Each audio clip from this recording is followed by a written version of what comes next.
আসসালামু আলাইকুম ওরহমতুল্লাহ। আলহামদুলিল্লাহ ওয়াহদা ওয়াসসালাতু ওয়াসসালামু আলা মাল্লা নাবিয়্যা বা'দা।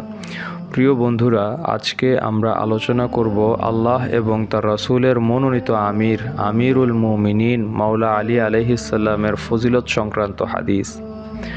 নাম্বার 1, মুমিনদের আমলনামার শিরোনাম। রাসূলুল্লাহ সাল্লাল্লাহু আলাইহি ওয়াসাল্লাম বলেছেন, মুমিনের আমলনামার শিরোনাম হলো আলী ইবনে আবি তালেবের ভালোবাসা।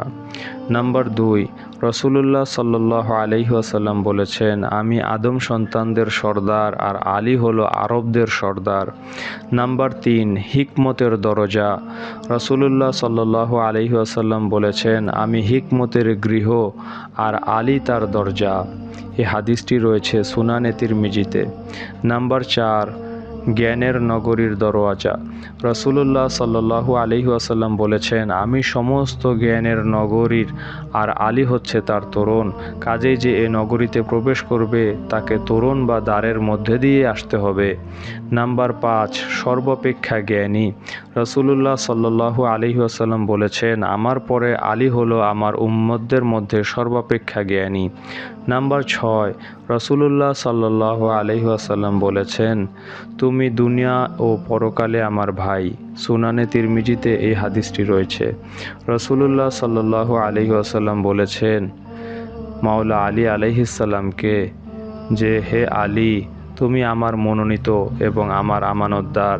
নাম্বার 8, মহানবী সাল্লাল্লাহু আলাইহি ওয়াসাল্লাম বলেছেন, জেনে রাখো যে সে তোমাদের মাঝে আমার ভাই, উত্তরসূরি এবং স্থলাভিষিক্ত, সুতরাং তার কথা মনোযোগ দিয়ে শুনবে এবং তার আনুগত্য করবে। নাম্বার 9, মুমিনদের অভিভাবক। রাসূলুল্লাহ সাল্লাল্লাহু আলাইহি ওয়াসাল্লাম বলেছেন, নিশ্চয়ই আলী আমার পরে তোমাদের অভিভাবক। হাদিসটি রয়েছে কানজুল উম্মালে। নাম্বার 10, বিচারের সিংহাসনে। রাসূলুল্লাহ সাল্লাল্লাহু আলাইহি ওয়াসাল্লাম বলেছেন, আলী আমার উম্মতদের মাঝে সর্বাপেক্ষা বিচক্ষণ বিচারক। নাম্বার 11, উম্মতের জন্য হুজ্জাত বা দলিল। রাসূলুল্লাহ সাল্লাল্লাহু আলাইহি ওয়াসাল্লাম বলেছেন, কিয়ামতের দিন আমি এবং আলী আমার অনুসারীদের জন্য হুজ্জাত, দলিল এবং পথ প্রদর্শনকারী। হাদিসটি রয়েছে তারিখে বাগদাদে। নাম্বার 12, মহানবী সাল্লাল্লাহু আলাইহি ওয়াসাল্লাম এবং মাওলা আলী একই বংশধারা। রাসূলুল্লাহ সাল্লাল্লাহু আলাইহি ওয়াসাল্লাম বলেছেন, আলী আর আমি একই বৃক্ষ থেকে আর অন্যরা বিভিন্ন বৃক্ষ থেকে। নাম্বার 13, রাসূলুল্লাহ সাল্লাল্লাহু আলাইহি ওয়াসাল্লাম বলেছেন, আমি হলাম সাবধানকারী আর হে আলী, তোমার মাধ্যমে পথ অন্বেষণকারীরা পথ খুঁজে পাবে। হাদিসটি রয়েছে তাফসিরে তাবারিতে। নাম্বার 14, রাসূলুল্লাহ সাল্লাল্লাহু আলাইহি ওয়াসাল্লাম মাওলা আলীকে বলেন, আমার পরে আমার উম্মত যে বিষয় মতো বিরোধ করবে তুমি তার সমাধান দান করবে। নাম্বার 15, রাসূলুল্লাহ সাল্লাল্লাহু আলাইহি ওয়াসাল্লাম মাওলা আলীকে বলেন, তুমি আমার থেকে আর আমি তোমার থেকে। হাদিসটি রয়েছে সহিহ বুখারী এবং সুনানে তিরমিজিতে। নাম্বার 16, রাসূলুল্লাহ সাল্লাল্লাহু আলাইহি ওয়াসাল্লাম মাওলা আলীকে বলেন, আমার পরে তুমি প্রত্যেক মুমিন নরনারীর উপর কর্তৃত্বের অধিকারী। নাম্বার 17, রাসূলুল্লাহ সাল্লাল্লাহু আলাইহি ওয়াসাল্লাম মাওলা আলীকে বলেন, তুমি আমার পন্থায় জীবনযাপন করবে এবং আমার আদর্শের পথেই শাহাদাত বরণ করবে। হাদিসটি রয়েছে কানজুল উম্মালে। রাসূলুল্লাহ সাল্লাল্লাহু আলাইহি ওয়াসাল্লাম বলেছেন, নিশ্চয়ই আলী আমার থেকে আর আমি আলীর থেকে, আর সে আমার পরে সকল মুমিনের নেতা।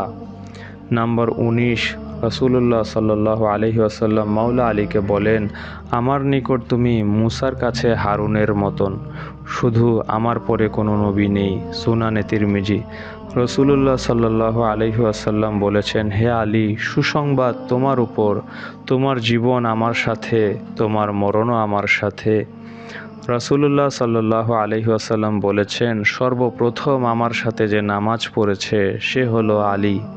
হাদিসটি রয়েছে কানজুল উম্মালে। রাসূলুল্লাহ সাল্লাল্লাহু আলাইহি ওয়াসাল্লাম বলেছেন, আলী ইবনে আবি তালেব তোমাদের মধ্যে শ্রেষ্ঠতম পুরুষ। হাদিসটি রয়েছে তারিখে বাগদাদে। প্রিয় বন্ধুরা, এরকম আরও ভিডিও পেতে অবশ্যই আমাদের চ্যানেলটিকে সাবস্ক্রাইব করে ফলো করে আমাদের সাথে থাকবেন। ধন্যবাদ। সুবহানাকা আল্লাহুম্মা ওয়া বিহামদিকা আশহাদু আল্লা ইলাহা ইল্লা আনতা আস্তাগফিরুকা ওয়া আতুবু ইলাইক।